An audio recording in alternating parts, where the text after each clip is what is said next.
Village of Rouses Point Comprehensive Plan public meeting, the first of three. So don't feel like we've, jumped the gun on preparing anything without your involvement. We're just at the beginning right now. So thank you for lending your time to help us prepare a plan that meets your vision, because it's your plan, it's not ours. I like to say this for every plan that I work on, that I'm never going to know Rouses Point the way you all do, who live, work, and visit here. And it's just my job to help, our job to help put that plan together. You're going to tell us what plan you want to see. So tonight's the first step in that on the public side of things. So my name is Bob Murphy. I'm a community planner with Barton and LaJudas. We've been hired by the village to help in this endeavor. And with me is my colleague, Morgan Washburn. We're going to be going through some slides and then doing some group activities to get some feedback out of you all on what you think is good, bad, or indifferent about the village today and going forward. So with that, we'll go through a brief slideshow here before breaking things up. So some introductions. We'll go through our agenda. Again, we're going to go through this, just a brief history of the project, what comprehensive planning means.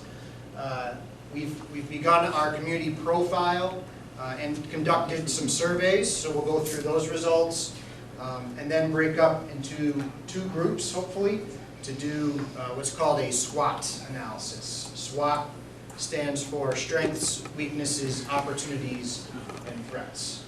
So more on that later. Then we'll go through next steps when you can expect to see us again. So some introductions. And one of the first things when you begin a planning project is understanding roles. As I said at the outset, we're the consulting firm. We're here to guide the process, use experience from elsewhere in the state to help bring to fruition a plan that meets the vision that you all see. Our steering committee is here to give us the village perspective and kind of steer us where to get that information from. And then you all are a third and very important piece of the process, understanding if we got things right, if we got things wrong, what we've missed, so that we can, again, tailor that plan to meet your needs. I'd also be remiss if I didn't mention our funding partners from Department of State. Lisa Melville's here as well. They provided the grant to help bring this project to reality, and will be helping us from the state side of things. So as I mentioned, the committee guides the process. They help us understand how best to do outreach, what groups of people we're missing their feedback from, and just telling us what public information is, what they're hearing in the community. So they're guiding us in that sense. Again, we're the consultant team. We're using our experience to guide the village through the process, as well as conducting these public engagement opportunities, including the survey that some of you might have taken. So I think we can move on to the next one, Morgan. Now our process. So we are at the beginning still. This is the issues identification workshop. The way I look at planning processes is that they can be broken up into thirds. Where are you at today? That's where we are today. Where do you want to go tomorrow? That's the visioning phase of the process, where we set our course. And then how do we get there is the third piece. That's your action strategy, of how you get from today to that desired future vision. So you see here on the screen behind me our targeted schedule, hoping to come back with another public meeting sometime in the warmer months here, and then back with a third in the fall. So that schedule kind of remains to be determined, but that's sort of our horizon for public meetings for the project. So you go ahead and look. So a comprehensive plan, what is it made up of?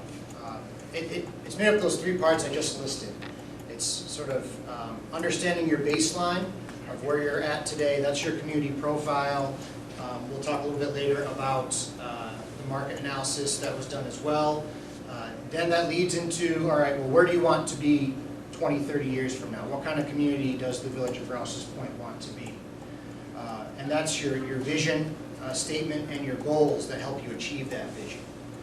Then once you have those established, then it's all right, what projects will help achieve those goals, which then achieves the vision that's set forth through public engagement. So that's mapped out in sort of your table of contents. This is an example one where, again, you start with your baseline of your community profile based on existing studies, your vision, and then development plans and implementation plans.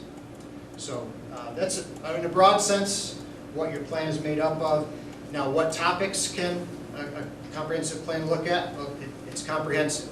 So it can look at kind of tangible items like housing, economic development. It could also look at quality of life, community character, things that are less tangible, but still make Rouses Point unique from another place. But it can also look at sort of government functioning. What does the village do well? What doesn't it do well? How could it improve? What do you want the village to be in the future, both from a government sense and a place sense? So those are all elements that can go into the melting pot, if you will, of a comprehensive plan. So public outreach to date, we have conducted 2 surveys. They were kind of repetitive because one was done during the grant application phase in 2021. We wanted to capture whether things had changed since then, and so it was reissued in March. And largely the responses, while there weren't as many this last time around, were similar feedback. It was available online and in hard copy, and some of the assets that were identified included Lake Champlain, park system, redevelopment of the Pfizer property, historical appearance of downtown, and some challenges included also downtown references for the vacant storefronts on Main Street, truck traffic, access to the lake, and a growing senior population. Some opportunities included development of a community center, recreation at the lake, promoting the village's history, and updating the zoning code. Just some items that the public brought up in their feedback. So Comprehensive Planning 101, why do we do this?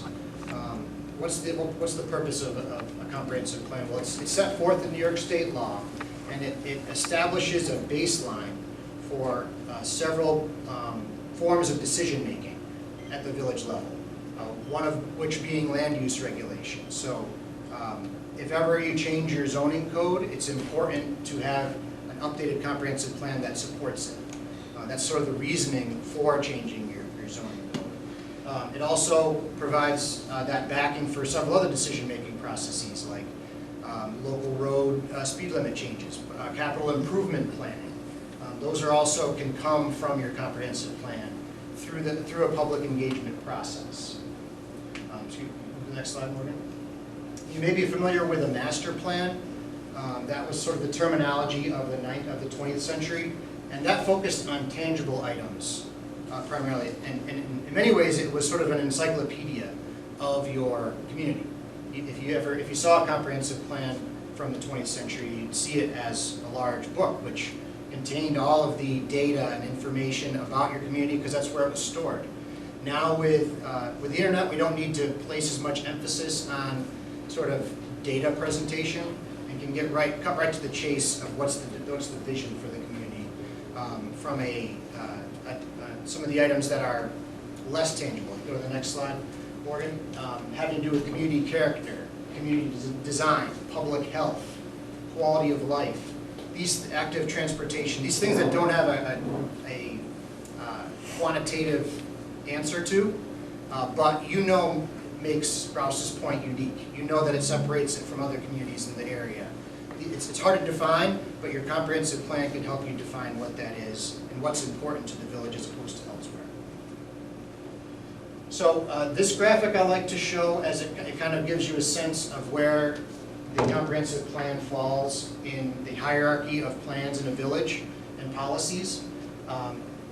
Your community-wide vision, which is the focus of a comprehensive plan, is at the top rung. That's the desired future state. That's where you want to be what you see the village being in the future. Then elements of your comprehensive plan and even small area plans, whether that's a waterfront focused plan, a housing plan, those feed into that vision. How do those plans support your vision?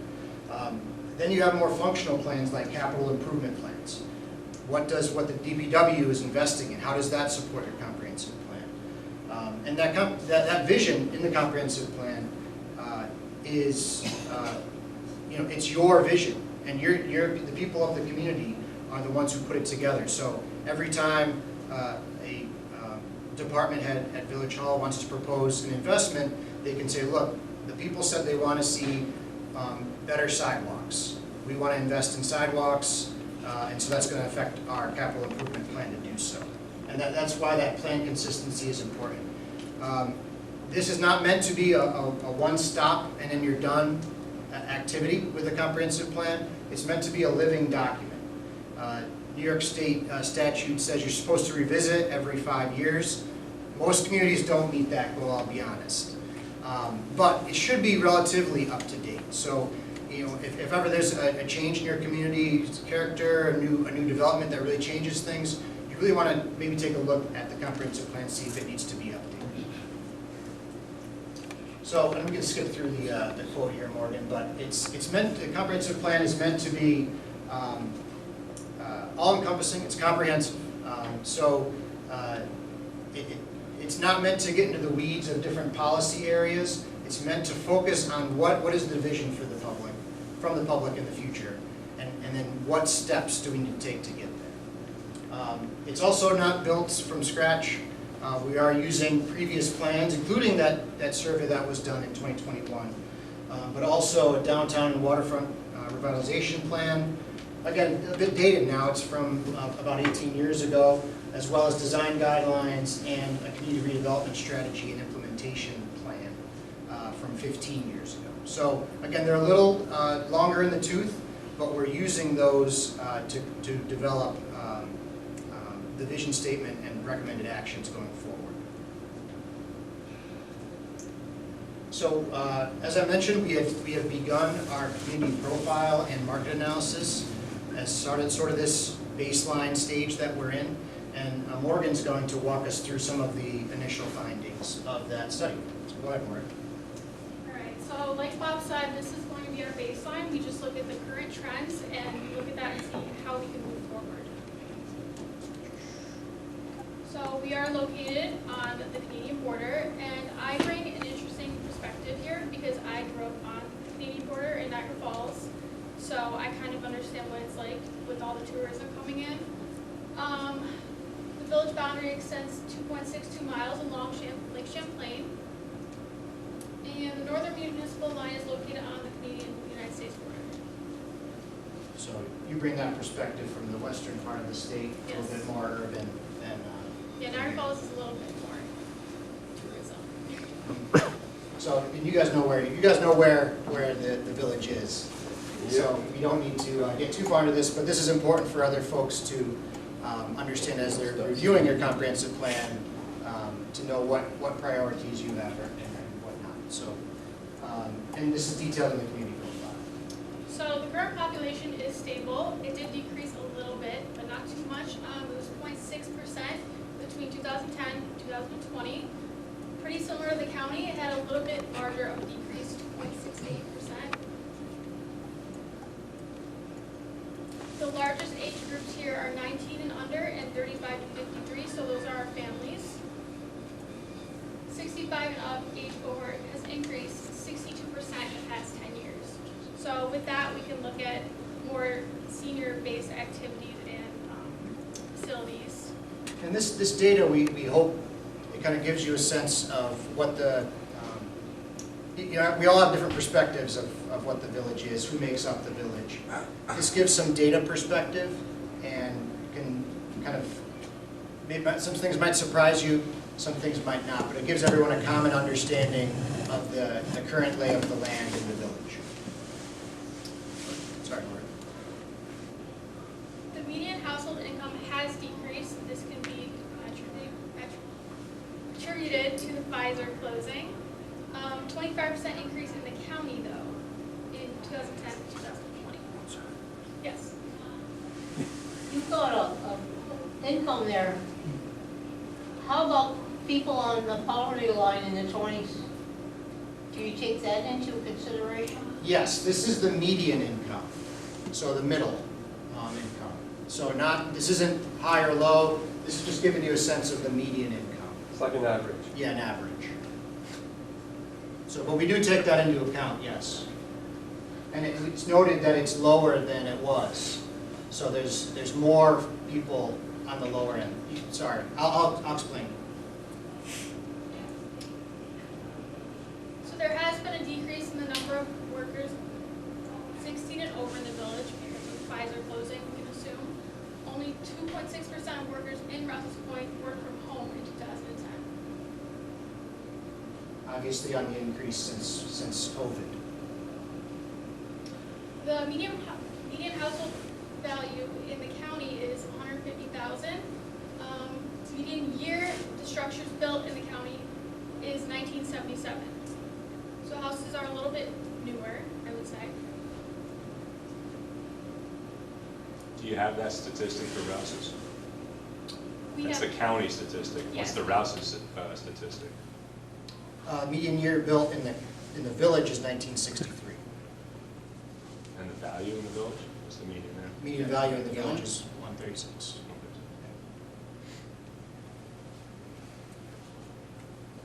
Okay. Yep. so 9% of housing units are vacant in the village. This has increased from 2010 to 2020. Not much though, it went from 88 to 107. 13% of units in the county are vacant, so it's a little bit lower. What do you consider vacant? Is it empty, you can't live in it, it's decrepit? Vacant is defined by the county property assessor, Okay. and that's the data that we use both from the county level and the village level. When you say vacant properties, you talking houses or business? Both. Both? Yeah.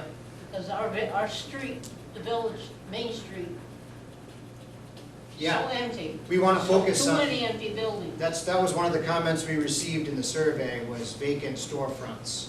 But the county property assessor has their own definition for what is vacant. If it's for rent, it may not be vacant. So considered vacant by the county property assessor. So that's our baseline data for this. Is this, when you say vacant, are you talking specific buildings? Yes, properties. Or value? Properties. Okay, I don't know if I can explain this right.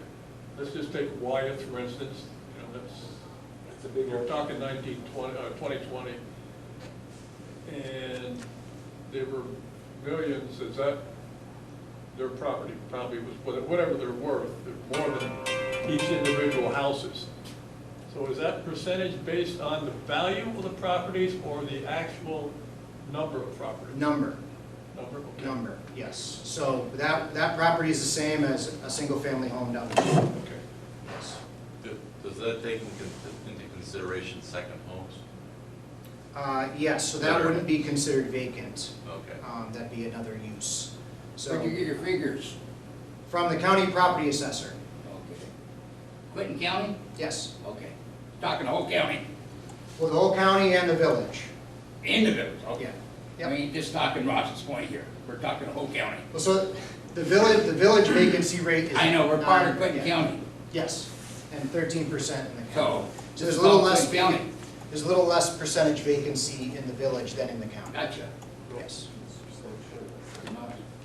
Happy to clarify. So, go ahead, Maureen. So we've got a couple maps around the room. You're welcome to fill them out as much as you want with any comments you have. First, we have the land use map. So the most prevalent land use based on acreage is vacant land. This is 387 acres. The largest parcel being in the north of the town up here. 280 acres are residential land in the village. Yeah, that vacant property up to the north is the Fort Montgomery property, privately owned, but again, considered vacant in the property assessor's data. And here are vacant parcels, so all of the black parcels are considered vacant. Like I said, the one in the north of the village is the largest vacant property. I have so for vacant, I don't really understand vacant, but So I have a double lot, I own a double lot. My house is on one lot, the other one is just mowed. Is that considered the second lot? Is that a vacant? I would think so. Okay. I think that would be considered vacant because it's zoned, the land use is residence, it's a separate property and there's Yeah. nothing on it. Yeah, because it skips a number Yeah. and it's for mail. It's just mowed. So I think that is considered vacant by the county. Okay. Yes. What about properties where there's easements for the village? On the street where I live, there's a piece of land that had to be deeded to the village as an easement in case there was a new street. Is that a vacant lot or not? So the easement wouldn't constitute a lot Okay, there. So I don't think so. okay. It would depend on the rest of the property itself. Would a vacant lot be equal to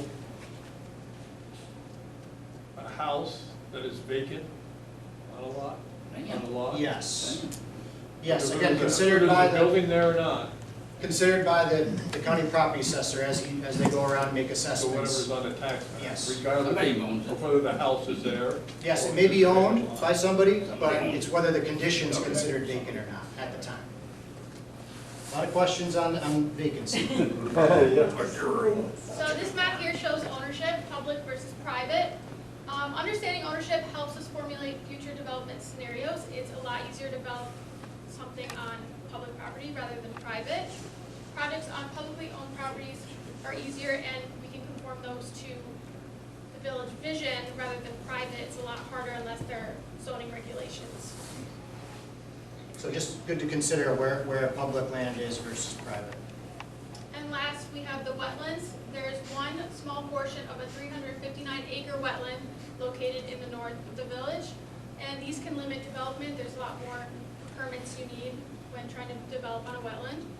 And that's the largest vacant parcel in the village, for good reason. So, All right, next we've got our market analysis. This was done by Forward Planning.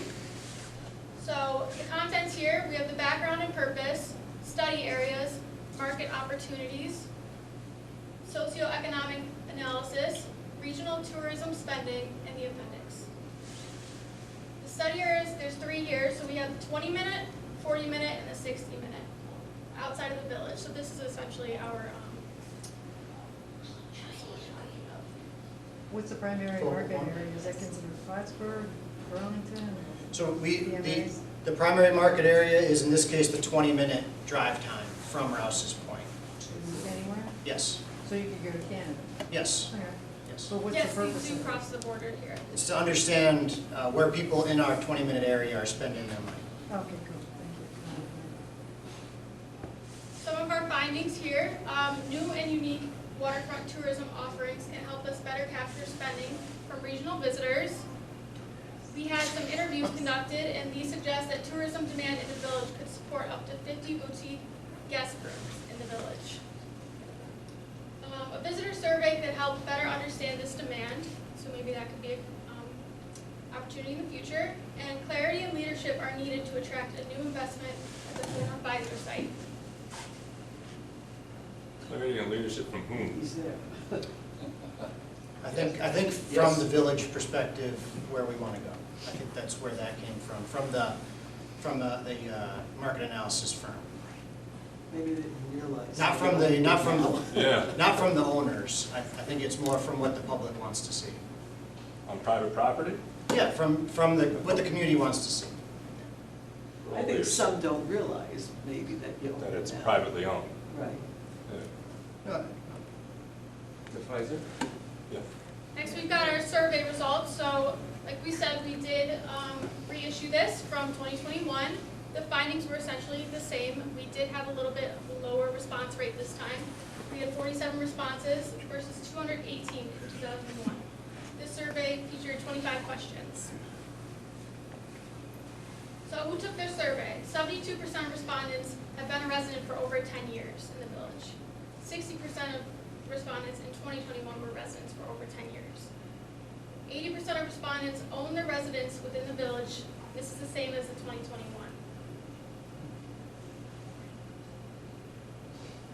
So why live in Rouses Point? The top 3 answers were the same: affordability of housing and living costs, close to family and friends, and proximity to the lake. And these are items that we're going to review with you all later when we break up into our tables. But these are some of the responses we got during the survey. Community concerns. So the top 3 concerns in the village of 2021 were vacant storefronts, illegal drug use and crime, and truck traffic through the village. These were similar to the one we reissued this year: vacant storefronts, truck traffic, and a new one, poor housing and property conditions. Property conditions. The opportunities we identified were tourism, successful Lake Street businesses, independent, locally owned businesses, restoring Lake Street buildings, overnight visitor accommodations, better lake access, a small beach, and maintaining a natural shoreline. And the issues we identified were noise, a lack of economic growth, lack of public beach, lodging, lake access, and truck traffic. What's that first word? Noise. Noise. From here I can see nose. Yeah. It's too loud in the village, I guess. Yeah. Can you make the image a little bigger? Is it easy? So I I can think, back it I up. mean, I can read it, but she's struggling reading Oh, it. thank you, yeah. Chris, will this be put on the village's website? Thank you. Yes. All right, so that's a little bit of a background. Those survey responses, I think, can hopefully help you understand what we're trying to get at with some of our boards later on. What things that you like about the village currently, what things that you would like to see changed, what you see going forward as opportunities, and what might be a problem going forward that we should address in the comprehensive plan. So again, we can consider everything from circulation improvements on the transportation side of things, parks and rec, your zoning changes. Is any development limited by our current zoning that we have today? Are there potentials to market the village differently going forward? These are all elements that we can consider.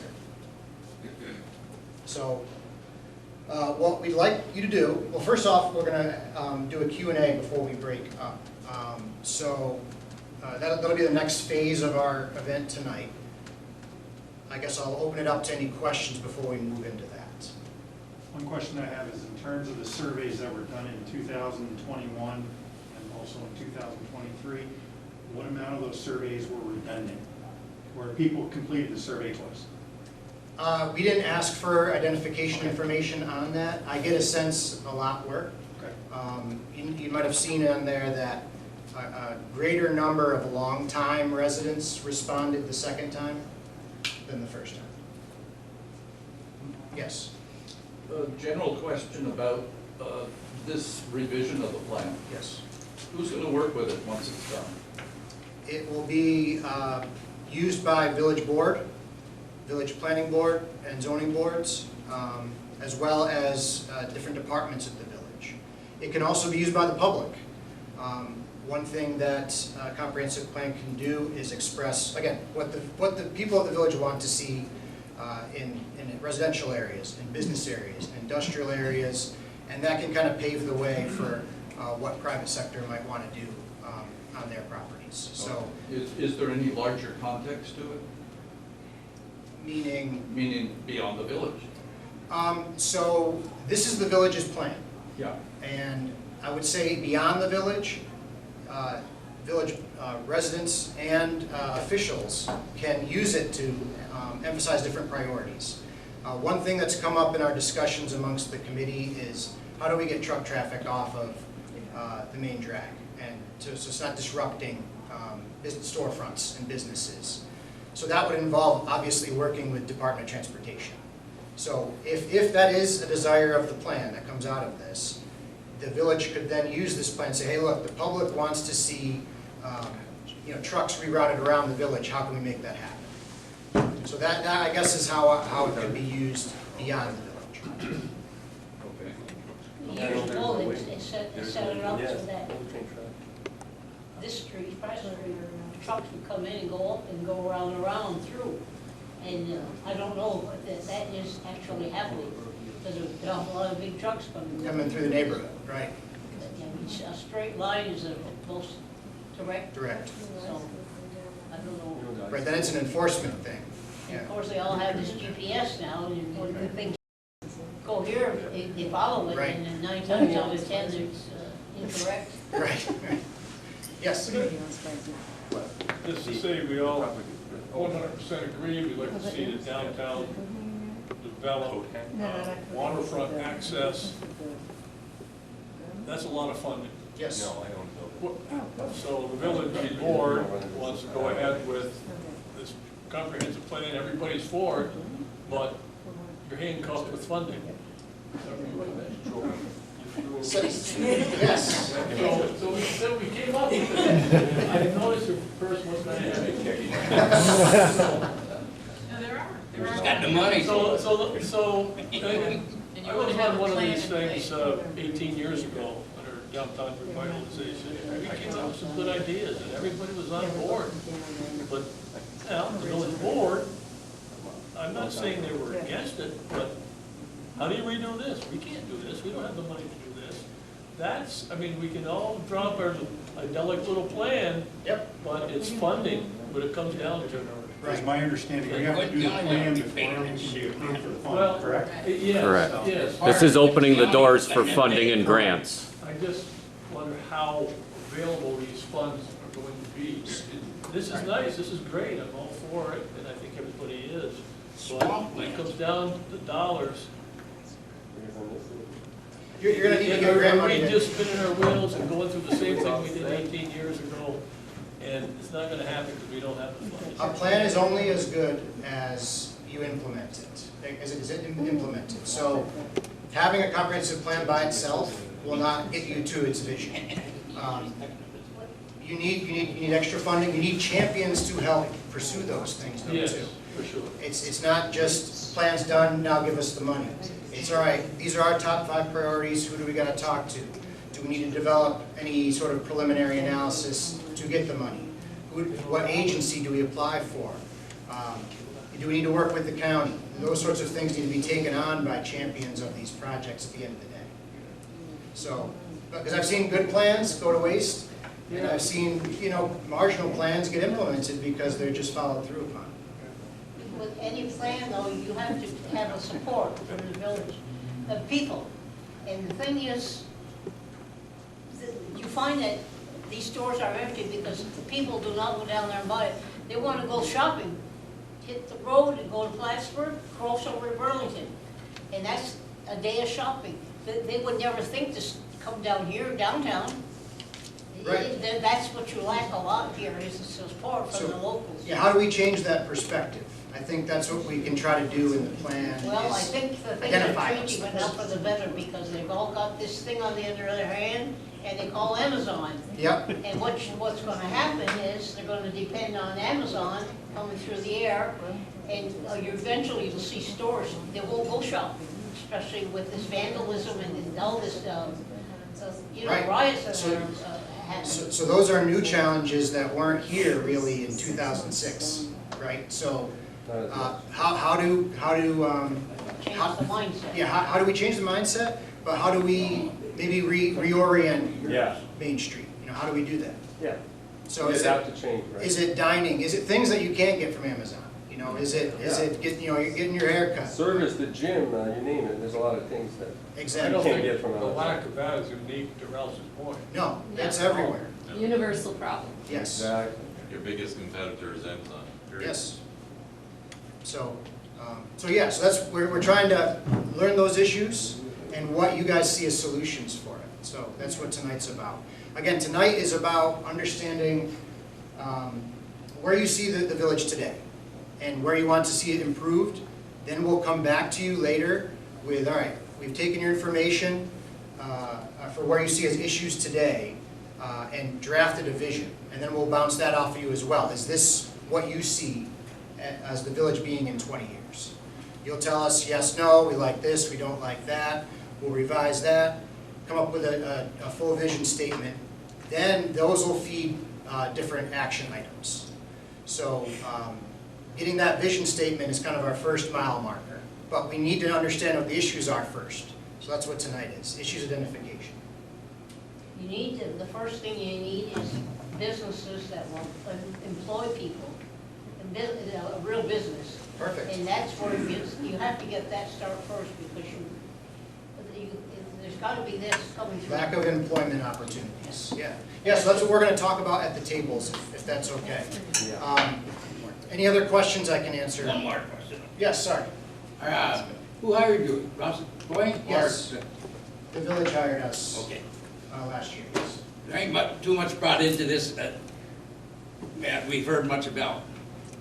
Okay, yeah, this is our first public meeting. We've been working on the community profile. Okay. You're not hired by the county or anything, you're here for Rouses Point only. They're our client, yes.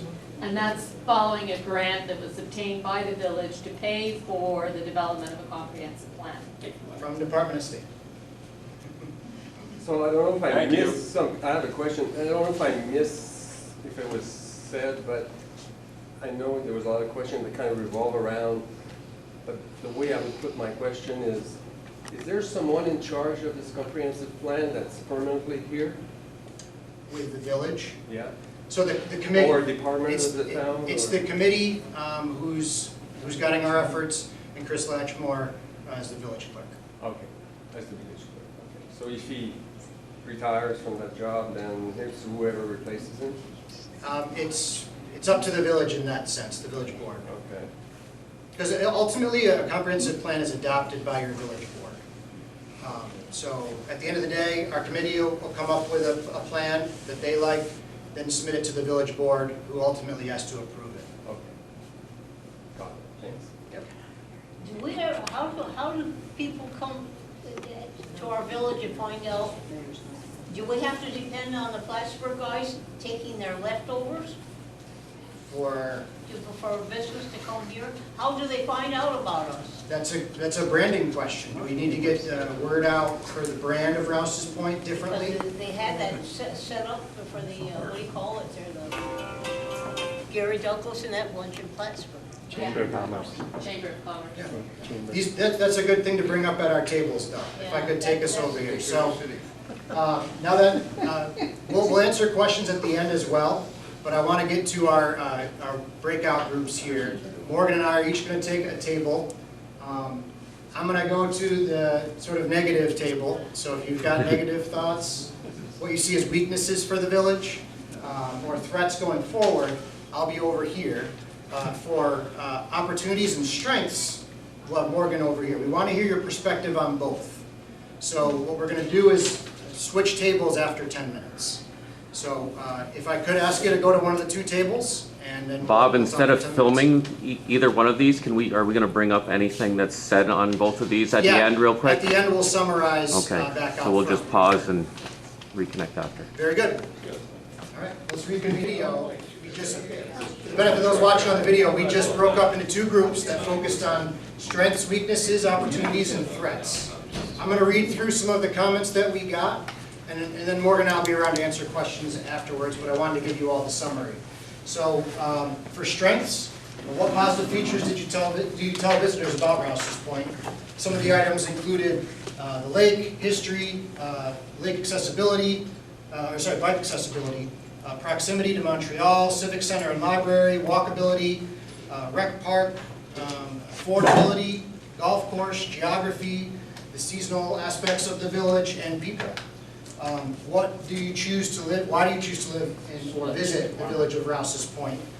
Some of the answers included small community atmosphere, family, affordable, accessible to businesses, electric affordability.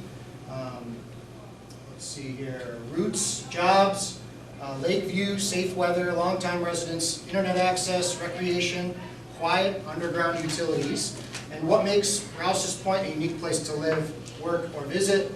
Farmers market concerts, pickleball, shuffleboard, fitness trail, the American Legion that we are at tonight, elementary school, a unique location, a hidden gem, pedestrian access, 4th of July celebration, and civic center tournaments. Looking ahead to opportunities, What trends in housing, recreation, tourism, and business would benefit the village? Airbnb as a benefit. Marketing, new motel, renovations of buildings and funding, work from home trends, traffic light for business development, slower speed, traffic light and signage. What opportunities for waterfront access do you see for the village? Waterfront trampoline and rafts, beach, winter events, winter carnival, better waterfront access, fun attractions, food trucks, ice cream truck, ice fishing, fishing tournaments, kayak rentals, and classes. In what ways can the village better benefit from tourism and seasonal residents? Marketing, signage, parking, Quebec flags, utilize the lake more, branding, pier, beach, park yoga, social media logos, bike stop development, pier again, cater to boaters, signs in French, developed old lighthouse marina, which is private development, marinas servicing Canadian boats. So those were, things positive about the now and looking forward. Now we'll go to the negative and things that the village could improve on. So what about the village could use the most improvement? We have lodging, economic development, including storefronts, public access to lake, public docks, beach, use of the rec center, it's not utilized enough, lack of winter sports. We talked a little bit about the seasonality of it, and sometimes the lake's frozen, sometimes it's not, but having opportunities beyond relying on that. Bass tournament involvement with the county, with the city of Plattsburgh. They come up here to fish anyway. Why not get them to stop and benefit from it? Public transportation as well, that could be improved. What features are missing from your ideal version of Rouses Point? Regional attractions, splash pad, employers needed, working with the school district better, enforcement of the truck route, lack of follow-through on initiatives like the comp plan itself, not emphasizing infrastructure strengths enough, the traffic light at Lake and Montgomery, and the pursuit of funding. Those are missing from our group there. What about the village is limiting its potential? What features would make you avoid Rouses Point? Attracting a fun crowd, property taxes. It was noted that Pfizer used to cover a lot of the tax burden, now that's shared by everybody else. The lack of tech-friendly, business-friendly village. Economically challenged demographics. Not open-minded to economic growth and government services.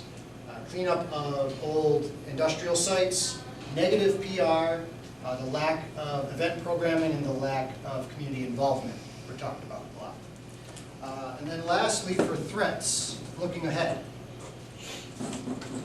We saw short-term rentals as a threat looking ahead. So we saw short-term rentals, so Airbnb. We heard that as a positive thing too, but it could also be a negative. So I think that's important to see both sides. If it gets to be a problem, that'd be good. That'd be good. So there you go. We want to see more. The point I was making about that, though, is we just need to have some rules around it. Yeah. So that it's a wonderful thing, as long as you don't get bad actors who make it a terrible thing for those who live beside the place. Exactly. So it's a delicate balance that regulation would need to do. Let's see, fixed income seniors, potentially being a limitation going forward, and the need to bring in other folks too. Expendable income residents leaving, Lighthouse Marina not used to its capacity. And then how might the village better support small businesses? One of the chief comments was an out-of-date zoning code, and if that was updated, it would better support businesses. Approvals for site plans being too restrictive, too exhausting, making business owners more aware of funding and the path to entrepreneurship, and then pursuing DRI funding, Downtown Revitalization Initiative. What other types of economic, lifestyle, or social trends should the village be prepared for in the coming years? And a couple of these were regional shared services and more attention from the county, collaboration from the county. So That's a lot. We're gonna have all this recorded and posted on the village website as well for your review, along with our slides for tonight. So Gordon, if you could take us to the last slide, where we'll talk about next steps. We're gonna summarize the findings from tonight. We're gonna get back together with the committee and begin developing a vision statement draft that will then bounce off you at our next public meeting. We'll also have some draft goals and policy statements to support that vision. Our next meeting, we hope to set up a meeting with the committee in June, and then thereafter we'd have a visioning workshop with you all again. So, not sure when that'll be yet, but sometime over the summer. So, that's where we stand. Can I answer any questions before we break up? Hearing none, meeting adjourned. Thank you all for coming out tonight. Stay aware of the website for updates on the next meeting. Thank you.